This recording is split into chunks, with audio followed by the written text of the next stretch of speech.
dulu kali ya. Boleh. Langsung ke Kak Eva aja deh. Kak Eva, aku baru tahu waktu mungkin kemarin kan belum banyak tuh trailer sama poster dijelaskan kalau ternyata sosok karakter kakak itu ternyata seorang single parent. Aku pengen tahu Kak, untuk pendalamannya itu seperti apa sih dan revelasinya tuh mengambilnya dari mana untuk karakter ini? Sama terus apakah status sebagai single parent itu jadi mendang karakter kakak di film ini terhadap laki-laki atau ayahnya gitu? Menarik sekali pertanyaannya. Sebenarnya kalau dari aku pribadi, pendalaman karakternya, pencarian karakternya, obviously banyak sekali ngobrol dengan Kak dan director kita Mas Kunz, juga dibantu oleh acting coach kami, aku juga ada personal acting consultant, Mas Ben namanya. Jadi sebenarnya banyak ngobrol, banyak bertanya. Dan tadi pertanyaan kedua apa? Single parent itu di karakter ini apakah merubah pandangan terhadap ayah atau laki-laki? Sebenarnya iya dan tidak sih. Karena mungkin aku juga dibesarkan oleh single parent, jadi in a way aku bisa menarik esensinya seperti apa gitu karakter Anis dan being raised by a single mom itu seperti apa. Dan sebenarnya dari film ini justru aku belajar bahwa ini aku bilang berkali-kali selama kita promo film bahwa patriarki tidak hanya merugikan perempuan tapi juga sangat merugikan laki-laki, di mana laki-laki selalu dituntut untuk kuat dan role mereka sebagai tulang punggung ekonomi gitu, dan tidak terlibat secara emosional, misalnya absen secara emosional gitu, dan gimana itu membuat pola keluarga yang tidak seimbang gitu. Itu sih justru yang aku sangat belajar dan jadi suddenly I have like these important conversations dengan teman-teman, dengan keluarga, gimana ya nantinya kita kalau misalnya mau membayangkan dan mewujudkan pola keluarga yang lebih seimbang, yang lebih sehat dan edukasi. Terus Kak Eva, mungkin kan udah berapa lama gitu nggak main film. Jadi kalau di film ini kira-kira emosi apa sih yang paling susah dikeluarkan? Apakah marahnya atau nangisnya atau apa? Sebenarnya ini kan film drama pertama aku ya. And I was very nerve-wracking sebenarnya karena mungkin sebelumnya aku lebih sering di film action, which is a lot of technicality, sangat mechanical dan aksi reaksi gitu. Sedangkan ini tuh is very emotional dan you have to really be in the moment gitu, be here, be now. Tapi kesulitannya sih sebenarnya ternyata it's not that bad karena aku sangat dibantu oleh adik-adikku tercinta ini dan ibu dan ayah yang sangat ngasih gitu, kayak mereka membuat pekerjaanku jadi jauh lebih mudah sih. Aku dengarnya berkaca-kaca sih. Gue juga adegannya dia, gue juga kaca-kaca. Aku juga cengeng tau, kalau gitu aku bisa nangis. Temen-temen bakal suka banget dia di sini. Oh my god.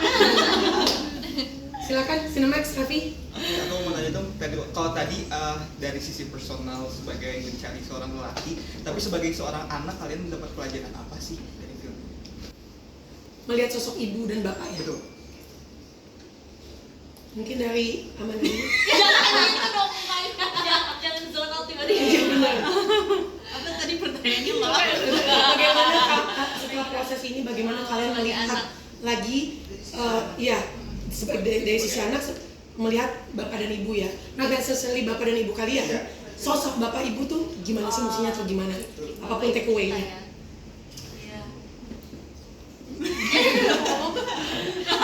Mungkin kalau aku, karena di film ini kan juga sebenarnya kan berjalan ceritanya karena karakter Alin yang membaca buku harian ibu dan berusaha untuk mendalami masa lalu ibu,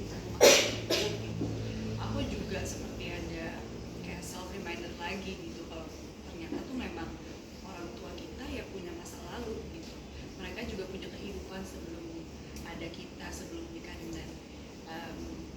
kesulitan mereka gitu. Terus aku diingetin lagi untuk nggak tahu ya, jadi ingat waktu itu sebenarnya aku sempat berada di posisi seperti Alin. Bukan situasi kehidupannya, tapi aku pernah nggak sengaja membaca surat cinta ibuku. Aku jadi keinget lagi pas setelah syuting film ini gitu. Oh my God, aku pernah buka-buka laci terus ketemu surat cinta ibu, bukan sama ayah tapi sama mantan pacarnya gitu. Terus jadi sempat mikir, sempat muncul juga gitu pertanyaan seperti ini, kalau ibu nggak menikah dengan ayah, kira-kira ibu punya hidup yang seperti apa ya?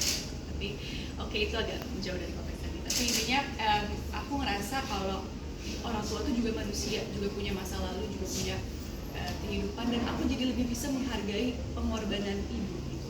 Terutama sekarang aku di usia 25 baru menikah juga, jadi lebih bisa bukan cuman mengerti tapi beneran apa ya, bisa ngerasain gitu pilihan-pilihan yang ibu aku tuh sempat ngorbanin buat anak-anaknya gitu. Karena ya aku termasuk ada di fase yang harus melakukan pilihan-pilihan besar itu gitu, jadi kayak sangat bisa relate dan ya maksudnya pada akhirnya yang ngerasa jadi bisa lebih berempati gitu ke mama terutama. Dan poinnya Eva tadi juga sempat ngasih insight juga ke aku, karena selama ini aku selalu fokusnya ke ibu, terus kayak pas Eva juga sempat ngobrolin soal patriarki itu jadi kayak wah iya juga ya gitu. Selama ini bukan cuma perempuan aja yang dirugikan gitu, tapi papa laki-laki pun juga lebih ada perspektif dari sisi itunya gitu. Maaf, panjang lebar kemana-mana. Bagus banget, Naila deg-degan nih bagian dia. Saya pulang duluan ya. Mau Eva dulu apa Naila? Sebenarnya kalau buat aku ya itu sih yang aku dapetin setelah aku main film ini adalah jadi lebih bisa mengerti. Karena sama juga setelah aku main film ini aku juga jadi ngeliat kalau papaku itu malah dia punya satu album yang isinya tuh ada foto-foto mantan-mantannya dia gitu. Jadi kayak sebagai jurnal, tapi kayak ya udah mama juga tahu itu, cuma dijadiin as a memory aja.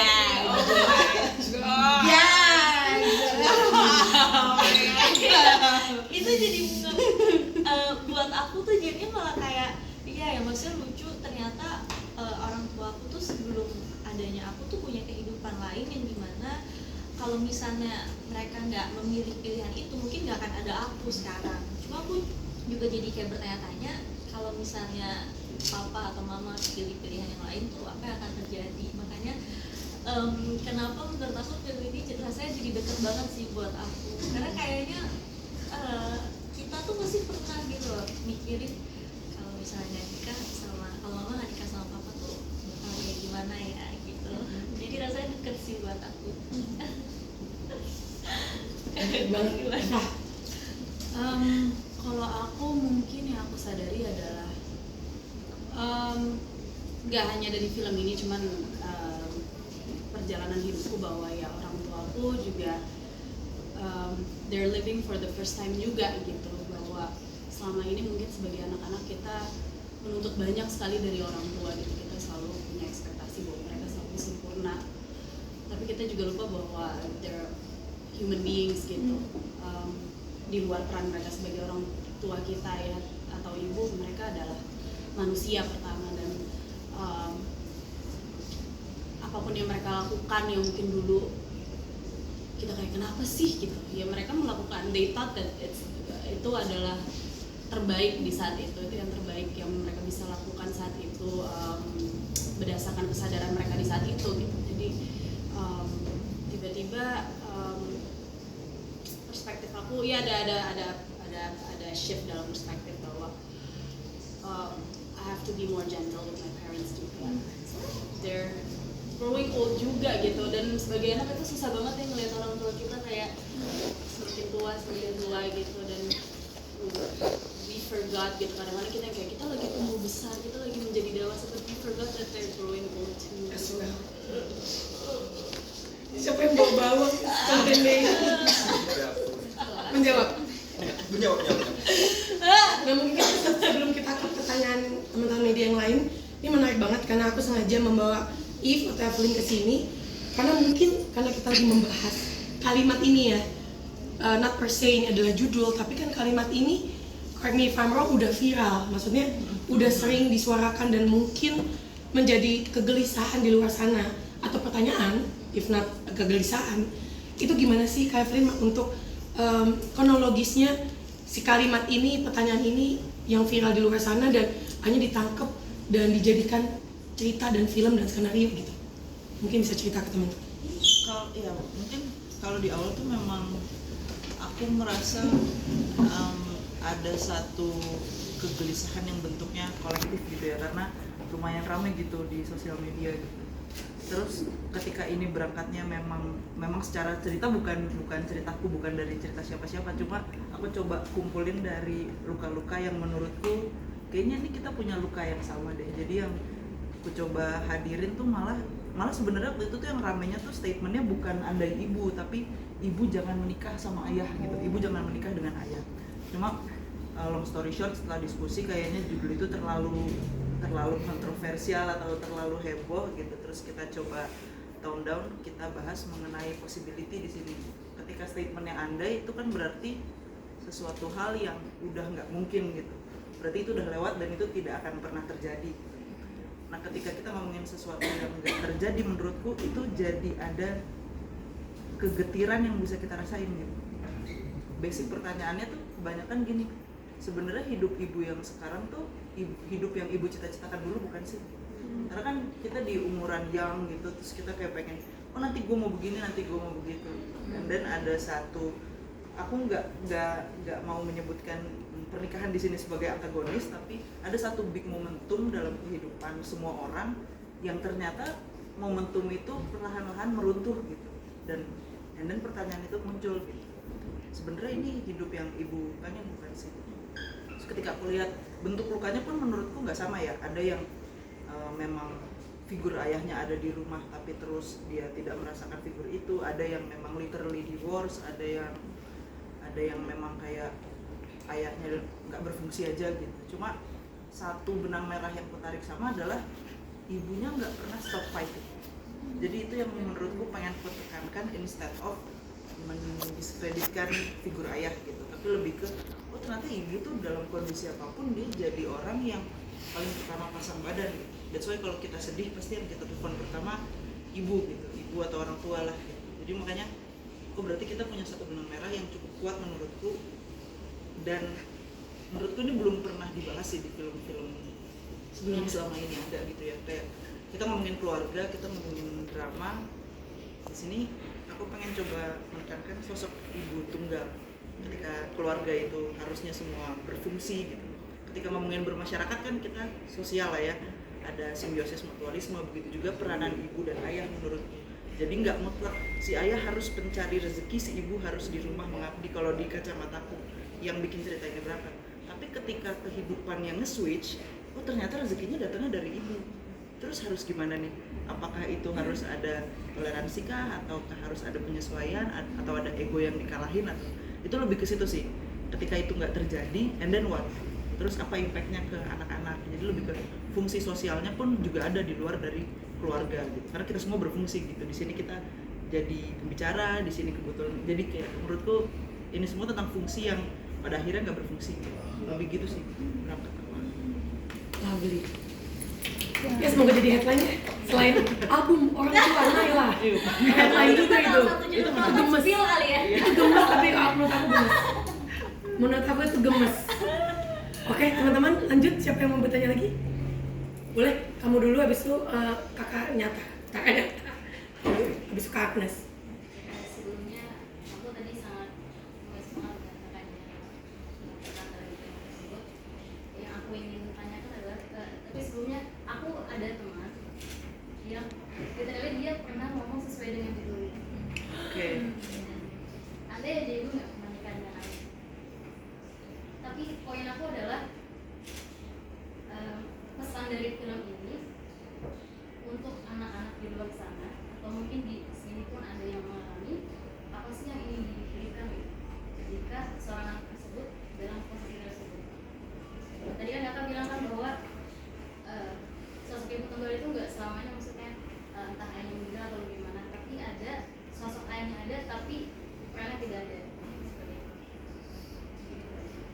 pesannya.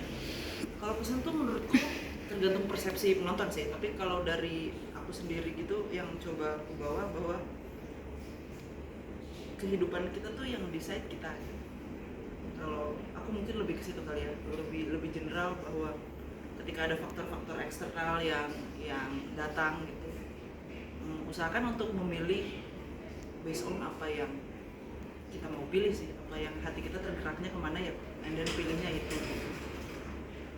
Mungkin kalau pesan secara globalnya gitu kali ya, aku takut spoiler juga soalnya.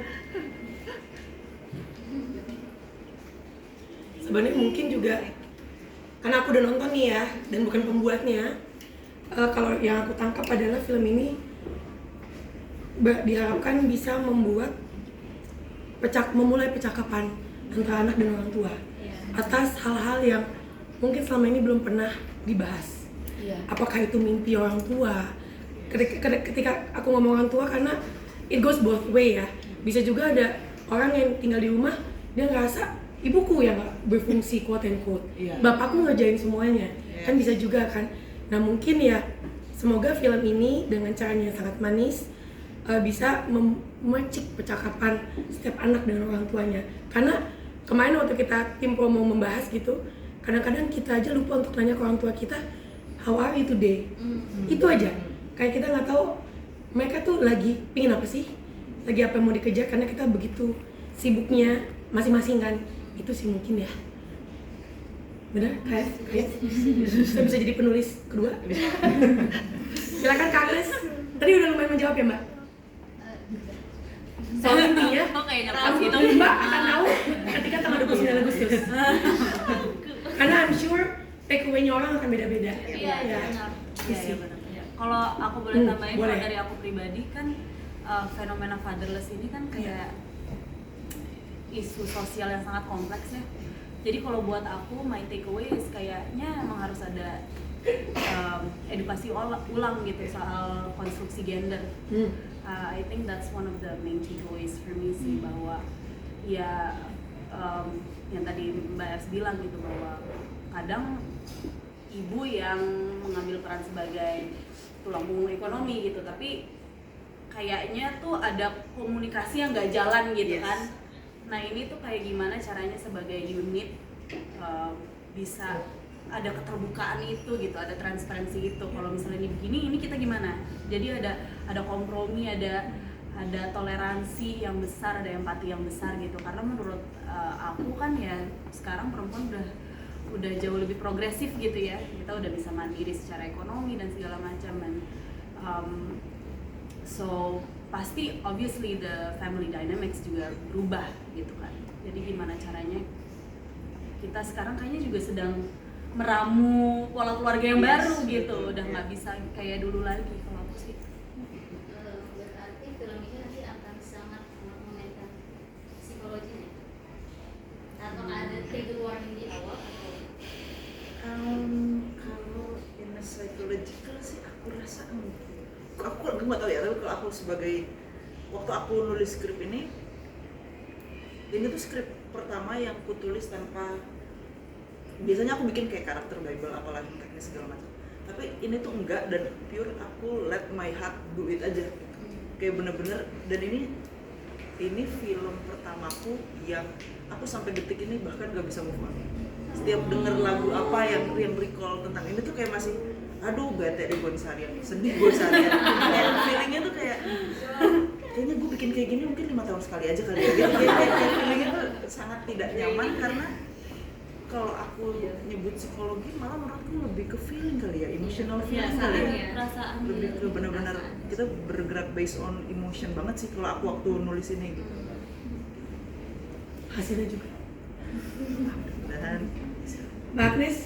Nggak tahu udah ditanyain atau belum, cuma aku penasaran gitu, ada impact apa sih dari sosok ibu ini untuk diri kalian ketika terlibat di proyek ini gitu. Terus ada membuka ruang diskusi nggak dengan pasangan, mungkin bahwa aku pengen jadi ibu yang seperti ini loh gitu. Terus di adegan itu mungkin ada nggak yang ternyata ini pernah terjadi di kehidupan gue.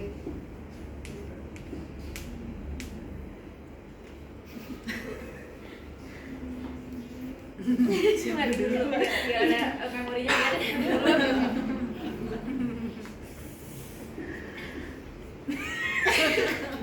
Gak apa-apa, lucu banget. Introvert. Siapa duluan? Siapa? Yaudah, iya. Kayaknya yang paling ekstrovert jadi If ya. Iya. Mati gua.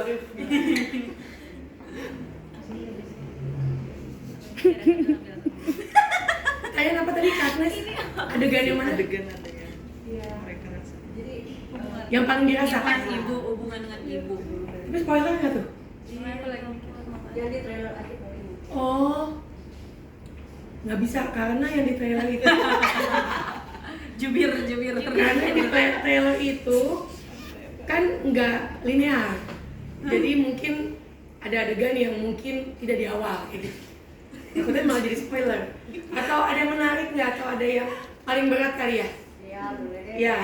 Sama yang Interaksi dengan Mbak Ina kali, dengan Bu Ina. sama kayak kalian tuh pengen jadi ibu seperti apa sih setelah nonton? Oh, that's nice. Ah. Ya udah itu dulu aja. Amanda ayo yang lagi fresh. Terus menikah. Yang lagi masuk fresh nih. Yang terutama buat Amanda nih baru istri. belum ibu. Belum ibu.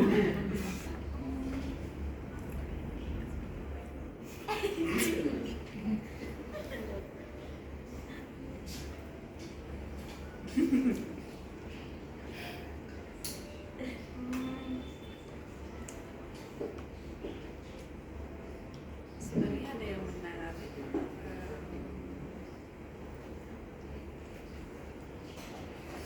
Sebenarnya justru aku mau ngobrolin tentang bukan cuma hubungan sama ibu, tapi juga di sini kan aku ada pacarnya Irfan gitu, yang diperankan oleh Indira. Sebenarnya itu juga cukup menarik dan relate kepada situasi aku juga.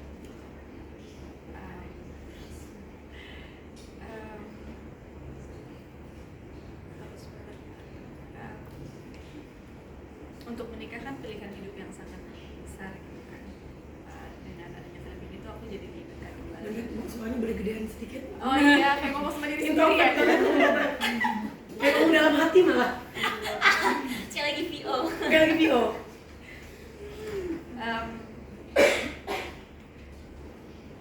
Kalau aku pengen jadi mungkin sosok ibu yang enggak, aku nggak pengen anak aku itu menjadi solusi dari permasalahan aku. Wih, Aku juga headline. aku pun juga nggak mau menikah karena ingin keluar dari masalah. Dan setelah ada di film ini tuh aku jadi sadar ternyata kenapa aku baru nikah masuk early ya benar. Baru nikah sekarang tuh karena selama ini ada keinginan tapi rasanya gue pengen kabur aja gitu. Tapi sekarang aku merasa kayak ternyata emang udah rasanya udah siap secara mental. Itu satu. Terus kedua juga aku sempat ngobrolin juga sih kalau aku nggak menganut sistem patriarki itu gitu, bahwa laki-laki yang harus bertanggung jawab atas situasi finansial keluarga gitu. Sempat ada obrolan kalau ya kita senang-senang bareng, susah juga bareng gitu. Pengennya bisa saling melengkapi gitu. Ada flexibility dalam sisi peran sebagai orang tua. Itu sih tidak kemana-mana ya itu kan. Tadi apa lagi?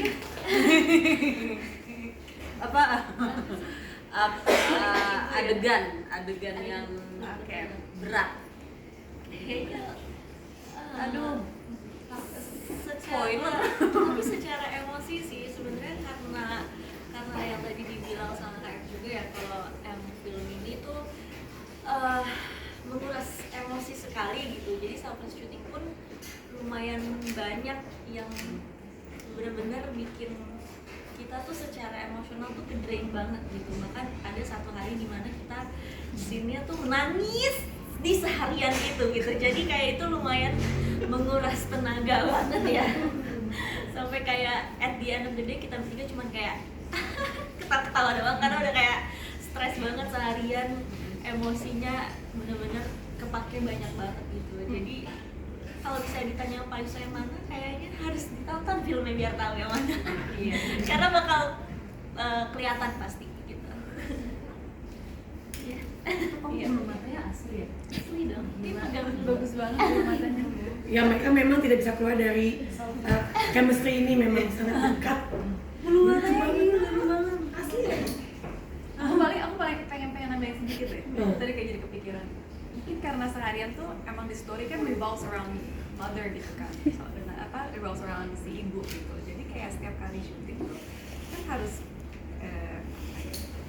harus mengumpulkan bukan memori ya, tapi rasa empati itu lagi kepada ibu gitu. Walaupun ibu di sini ya bukan ibu aku, ibu Mbak Indah, tapi rasa pengen meluk ibu dan pengen ngobrol sama ibu tuh ada setiap kali abis take sama Mbak Indah. Iya, benar. Pengen memeluk ibu aku gitu, jadi kayak ada kehangatan itu setiap kali syuting kalau aku.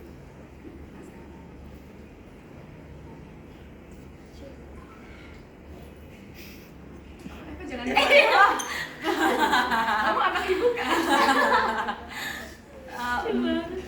Jujur aku di film ini karena memang I think buat aku ya ketika aku baca skripnya itu focal pointnya tuh adalah ibu gitu. Jadi selama syuting aku fokus di ngasih energi aja buat ibu. Kayak apa di setiap scene tuh kayak ngasih energi aja buat ibu gitu. Dan iya sama Mbak Ina kan juga orangnya nggak tahu ada vibe banget.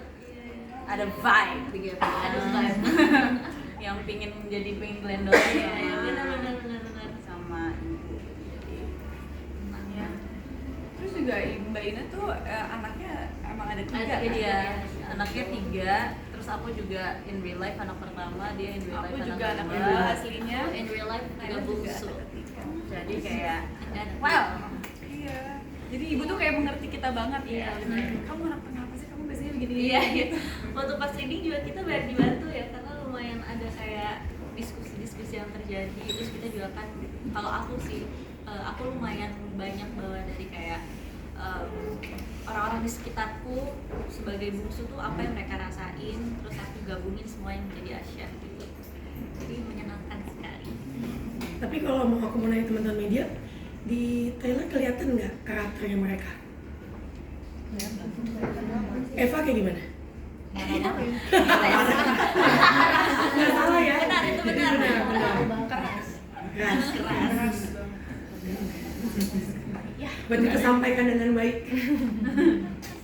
Mbak Agnes aman atau mau ditambahin? Eva emang keras seperti di dalam atau itu ada yang dibuat-buat? Tegas. karena karakter. Hanis adalah karakter beda. Dia cemen. Lihat nih aja aku kayak Cemen banget.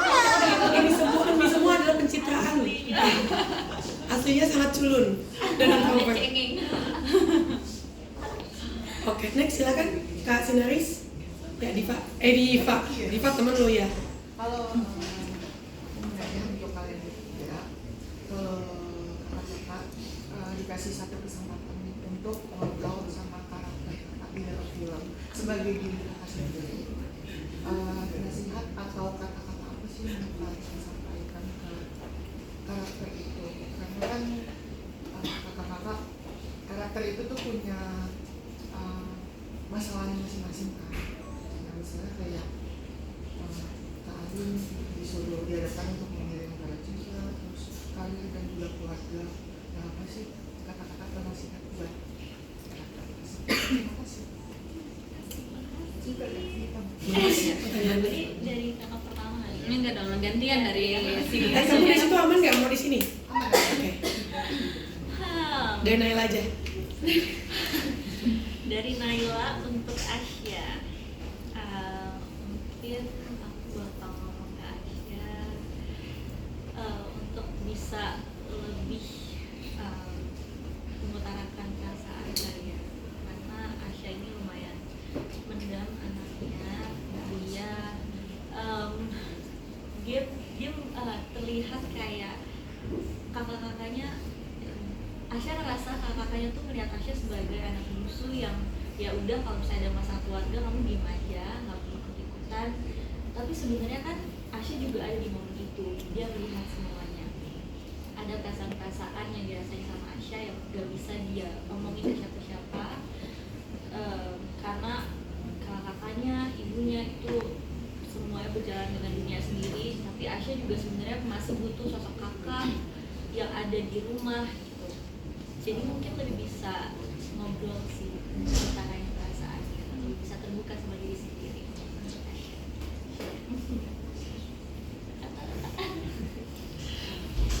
Pesan aku buat Alin,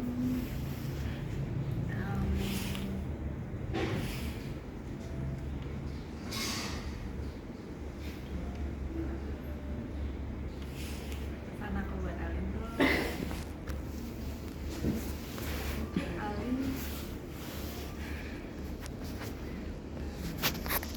Tungguin ya. Abis ini storage-nya full gitu. tapi banyak ngobrol juga sama adik sama kakak gitu, karena rasanya tuh Alin apa-apa tuh pengen diselesain sendiri gitu, masalah tuh pengen dibongkar sendiri, dibenerin sendiri, padahal dia punya siblings yang ada di situ menyaksikan kehidupannya, semua orang tuanya gitu, seharusnya bisa diajak diskusi dan apa ya, sama-sama gitu beresin masalahnya gitu. Dan mungkin again itu Alin, lo nggak bisa milih siapa bokap lo, tapi lo selalu bisa memilih bokap buat anak-anak lo nanti gitu. Jadi kayaknya lo mesti hati-hati dengan pilihan hidup lo, terutama dengan Irfan, dan lo harus ingat kalau lo tuh punya pilihan hidup, dan jangan sampai lo mengulangi kesalahan ibu dulu bergantung sama ayah. Lo harus bisa self sufficient.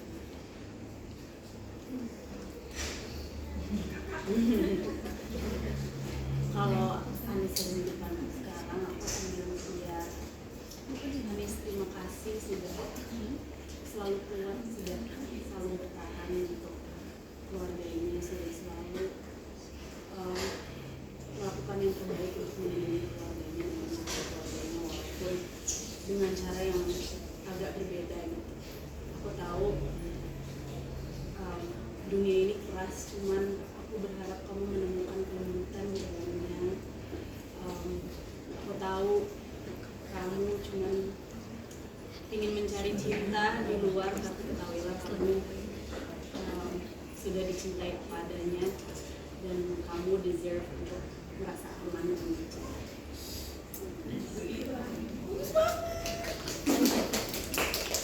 Winding loh aku. Winding gak kamu? Wah, bagus-bagus banget jawaban-jawaban dan pertanyaan teman-teman media. Thank you. Siapa lagi? Oke, Media Indonesia. Ya. Sikat. Mungkin mau nanya aja deh, kan dari judul ada kata menikah, terus waktu di trailer juga Kak Amanda bilang mungkin kalau ibu nggak menikah dengan ayah, ibu nggak begini. Terus yang mau jadi pertanyaan tuh, gimana kalian melihat pernikahan itu untuk sekarang?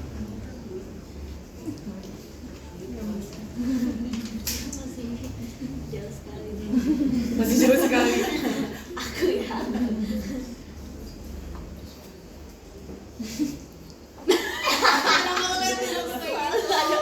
Aku silent. Mungkin Manda dulu. Kamu enggak kan yang ditanya? Kak Amanda apa Kak boleh kalau Kanaila udah siap juga? Kalau aku sih mungkin aku balikin ke film lagi ya Mas, karena di sini si karakterku si Anis, dia kan anak yang paling tua, dia melihat bagaimana ibunya berjuang untuk rumah tangganya yang tidak utuh gitu, dan gimana ayahnya tidak berfungsi sebagai ayah gitu di matanya Anis. Kemudian dia tumbuh besar merasa bahwa gua harus keluar dari situasi ini, dan walaupun in the back of her mind dia tidak mau melakukan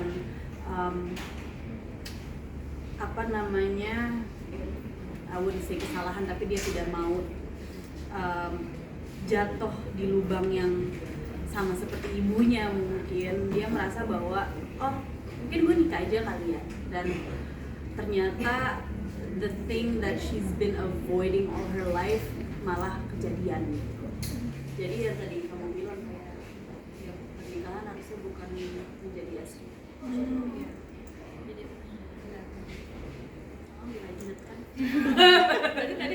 Oh ya, ya tadi Amanda udah bilang. Aku sama. Dan pernikahan. Kalau aku sih malah apa ya? Ya mungkin kalau aku balikin di film dan bentuknya lebih ke harapan sih justru. Maksudnya harapannya tuh setelah nonton tuh orang memandang pernikahan bukan sesuatu hal yang menakutkan.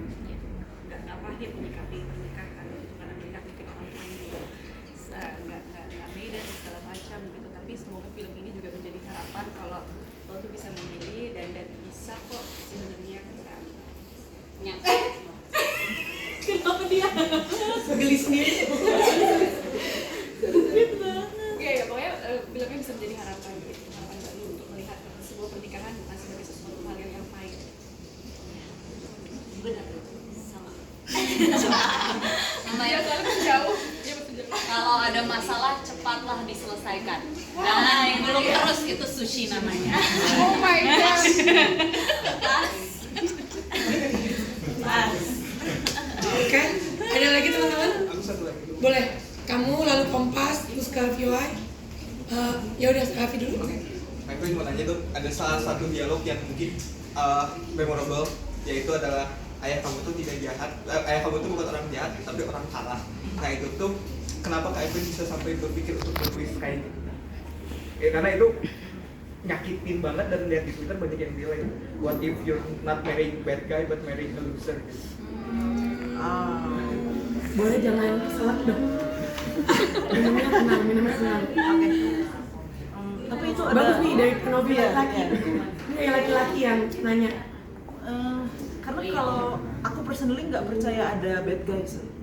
Aku personally ya, maksudnya aku memandang tuh nggak cuma there's something aja in their life yang mungkin Nggak works. Iya, nggak works, makanya mereka jadi let's say loser lah gitu. Kalah tuh kan karena sebenarnya karena positioningnya, Iya. ayah tuh seolah-olah jadi harus kayak, kan lu yang harus fight, lu yang harus provide, lu yang harus segala macam. Ketika dia nggak fulfill itu, jadinya kesannya kan kalah. Sebenarnya kalah di sini tuh lebih ke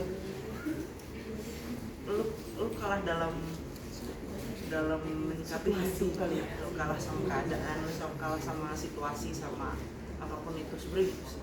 Kalau dari mana kayaknya ini ngalir aja sih kalau pas lulus tuh, karena aku nggak ngelihat Tio atau Om Bucek itu sebagai, nggak ada ya di sini. Lagi tidur nggak?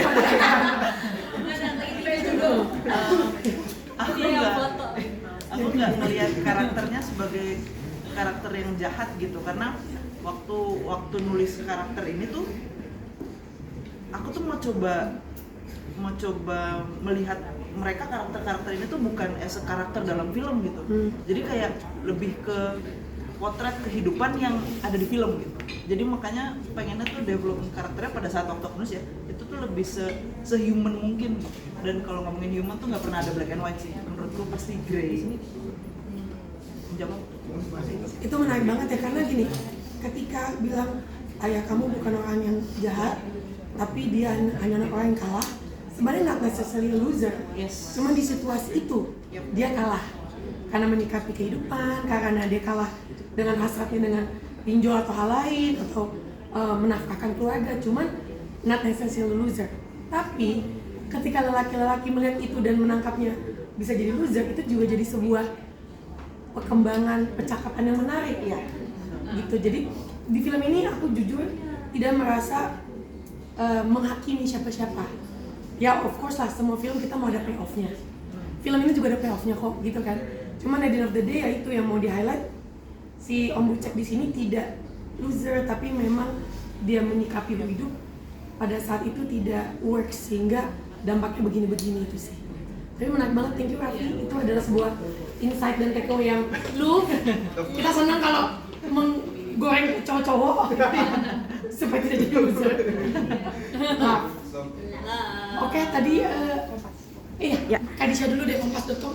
Ya mungkin kakak-kakak di sini kan semua perempuan gitu ya, masih muda-muda juga gitu. Terlepas dari hubungan pernikahan tadi gitu, udah berperan di film ini, melihat dinamika keluarga yang mungkin nggak fungsional atau gimana. Kakak-kakak sebagai seorang perempuan yang masih muda-muda ini, mungkin percakapan seperti apa yang harapannya bisa dibawa mungkin ke keluarga masing-masing, mungkin ke orang banyak sebagai maksudnya public figure tentang fenomena fatherless mungkin atau fenomena yang dinamika keluarga gini lah gitu sih.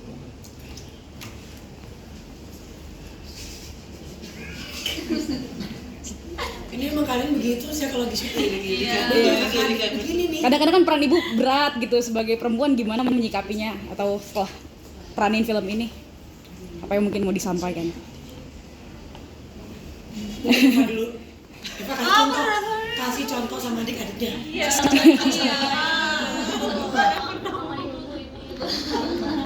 Mbak sebagai perempuan.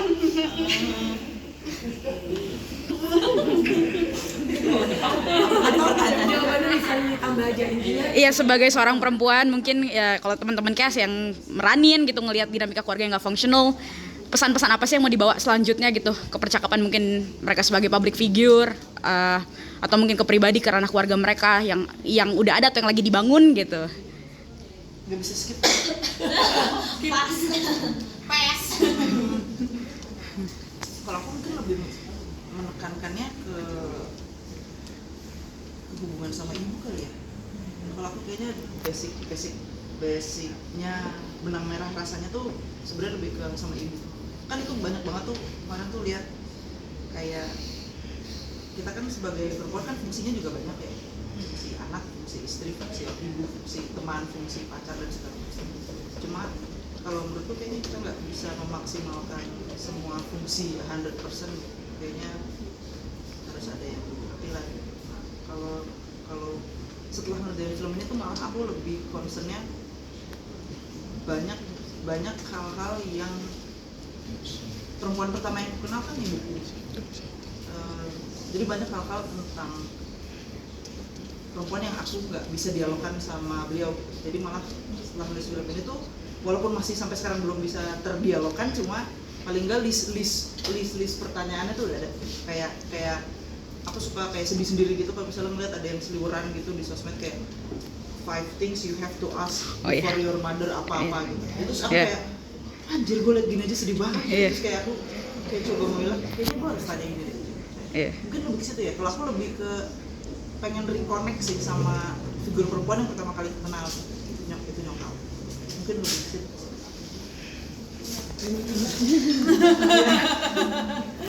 Retweet. Coba aku mau gantian balik lagi ke media. Kalian pernah tahu nggak ibu-ibu kalian dulu maunya jadi apa? Atau sempat sama siapa? Atau apakah ini menarik kan? Mungkin bisa ditanyakan. Itu. Jadi sebenarnya mungkin film ini salah satu keinginannya untuk membuka percakapan itu. Karena kita selalu berasumsi udah lahir kan kita jadi bayi, gede-gede udah tentang mini gitu kan. Kita nggak pernah ngecek lagi. Kalian gimana, kalian oke nggak? Bangun-bangun udah jadi semua. Bapak udah sama ibu, udah mungkin punya kakak atau nanti adik, udah ke set up gitu kan. Jadi kita nggak pernah. Ya mungkin mudah-mudahan film ini membuka percakapan manis. Karena ya dengan judulnya aja andai, bukan sesuatu untuk diubah, tapi sesuatu untuk didiskusikan aja, untuk dia lebih mengenal sosok yang membawa kalian ke dunia. Karena tadi aku share kepada teman-teman pas kita briefing di atas, ibuku kan ya yang senior ya, dia itu pernah mau menikah sama orang Prancis. Tapi aku take away-nya nggak melo, cuman aku sempat bercanda sama ibu coba menikah sama orang Prancis, bukan menikah sama Arifin senior gitu kan. Kita mungkin tinggal di Prancis, mungkin Tuhan gini, ya kalau dia ngomong menikah sama orang Prancis nggak jadi lo juga kali gitu kan. Tapi hal kayak gitu kayak iya juga ya, kita mungkin nggak di sini. Dan Eva nggak jadi Eva yang mungkin punya keturunan musik gitu, keturunan yoga, bukan musik aja gitu. Jadi macam-macam itu tadi, benar nggak Kaif? Betul. Dan menurut aku di film ini juga walaupun tidak disampaikan secara letterlock gitu ya, ini juga ngomongin, I don't know if you're familiar with this term, ada inheritance trauma atau generational trauma gitu. Nah mungkin kita secara tidak langsung mengalaminya sebagai anak, tapi terkena dampaknya gitu. Dan in film ini menjadi invitation to have that conversation. Tapi lagi-lagi kan it's not as simple as just asking your parents, karena kan itu juga membuka banyak sekali luka yang belum tentu orang tua kita siap gitu. Jadi it's not just about having conversation with your parents, tapi it's about having a conversation with yourself. Itu yang menurut aku yang sangat penting dan sangat kita lupa gitu, bahwa ya mungkin bukan salah kita, tapi sekarang kita udah gede-gede ya, menjadi tanggung jawab kita juga gitu, to get to the bottom of it. Dan aku sangat bersyukur sih dapat akses, bisa punya akses ke terapi dan buku-buku dan artikel-artikel, dan itu sangat membantu pertumbuhanku gitu. Jadi I think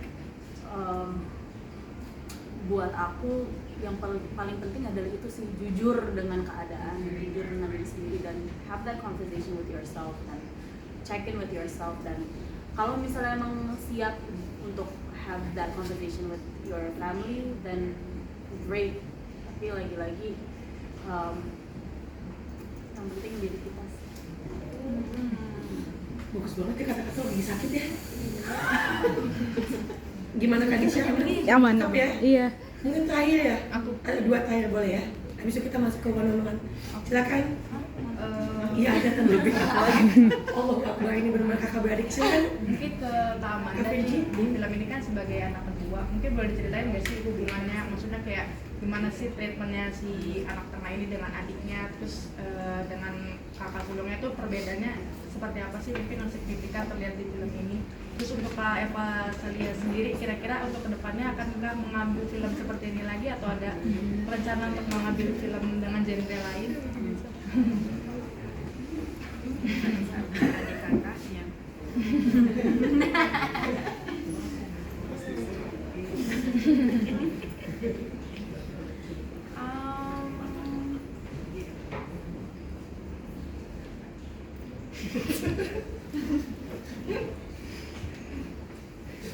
Kayak gini literally, kayak in silence. Iya benar. Mungkin gini kali ya, yang menarik buat aku tuh cara pandang, cara kita memandang ayah, tiganya tuh sangat berbeda. Dan Alin menurut aku terlihat sekali di film ini, dia yang paling bisa bersimpati ke bapak. Satu, memang karena dia tinggalnya jauh, dia sekolah di luar kota, jarang pulang, dia nggak tahu bapaknya tuh sehari-hari gimana ke ibu. Tapi kedua, mungkin ya sebagai anak tengah tuh pengennya semua tuh baik-baik aja, pengennya semuanya akur. Dan apa ya, Alin tuh kayak nggak pengen berpihak, tapi itu pun juga salah sebenarnya gitu, karena di sini ada sosok, ada pihak yang dirugikan juga. Dan apa ya, ya mungkin itu sih ya, dia paling bisa bersimpati ke bapaknya, paling punya curiosity sama ibunya, sama masa lalu ibunya, paling peka, paling kayak skeptis kan. Makanya adik kakaknya kan kayak santai aja. Nggak santai aja, sorry kayak ada sesuatu yang nggak boleh bakal dibocorin. Turun lagi. Iya, tapi intinya dia yang cukup paling skeptis daripada adik kakaknya. Kalau hubungannya sama Asya, bisa dibilang dia cukup dekat gitu ya, cukup dekat. Asya juga sering curhat apa segala macam. Mungkin dia lebih bisa ngobrol sama Asya sih sebenarnya, karena nggak tahu sama Anis tuh rasanya dia guardsnya tinggi banget gitu, kayak senggol bacok gitu. Jadi Adeline kebanyakan ya iri aja, ngertiin Anis sih gitu. Gitu. Silakan. Kalau aku tuh orangnya sangat tergerak oleh cerita gitu. I love stories, dan waktu ditawarin film ini dari judulnya aja aku udah sangat let's go gitu. Dan ini juga cerita yang menurut aku sangat penting untuk diceritakan gitu. I think it's ya balik lagi ke fenomena fatherless ini yang harus lebih terbuka kita bicarakan gitu. Karena yang tadi udah aku bicarakan juga how gender roles are shifting dan segala macam. Jadi tentunya kalau nanti ada cerita yang menggerakkanku ya aku sangat terbuka lah. Sangat. Dan aku juga jatuh cinta banget dengan karakter Anis. Walaupun dia kayak sangat keras di luar, tapi itu sebenarnya dia nggak tahu aja cara menyampaikan cinta dengan cara yang lembut.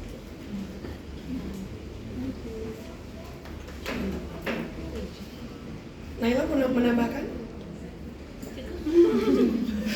Aman, Kak, Puji, kamu dari mana tadi Mama? Dari mentok. Oh, mentok, silakan.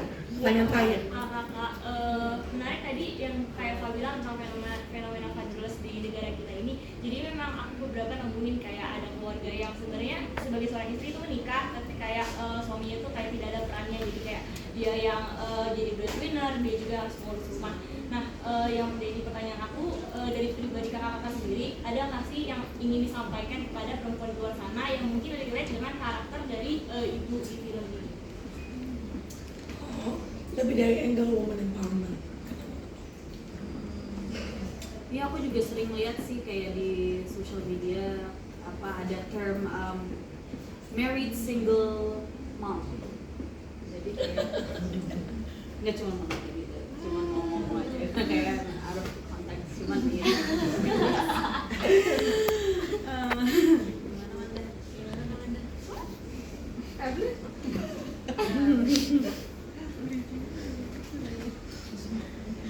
Mungkin Manda bisa nambahin yang tadi kamu bilang, jadi wanita ya mesti self sufficient dulu, jangan menikah untuk merasa full, tapi ya Benar-benar. Ya itu tadi sih mungkin yang udah sempat.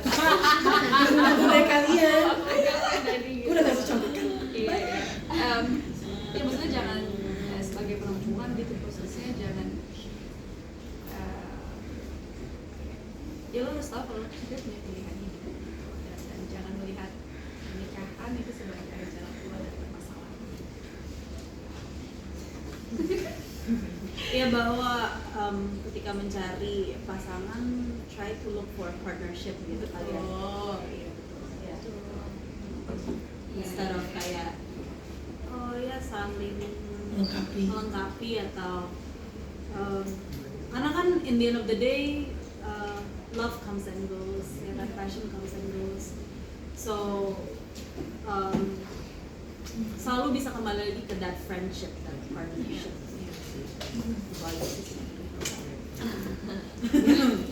Semoga di Women Talk cewek-ceweknya makin kuat dan inspiring seperti mereka. Girl boss gitu. Kalau dari Naila gitu, girl boss. Naila. Girl boss. Terima kasih teman-teman. Udah cukup ya? Terima kasih. Alhamdulillah. Teman-teman terima kasih banyak. Mungkin ada yang mau foto lagi? Indian kayaknya ke India ya Indiannya. Iya nih, Indian.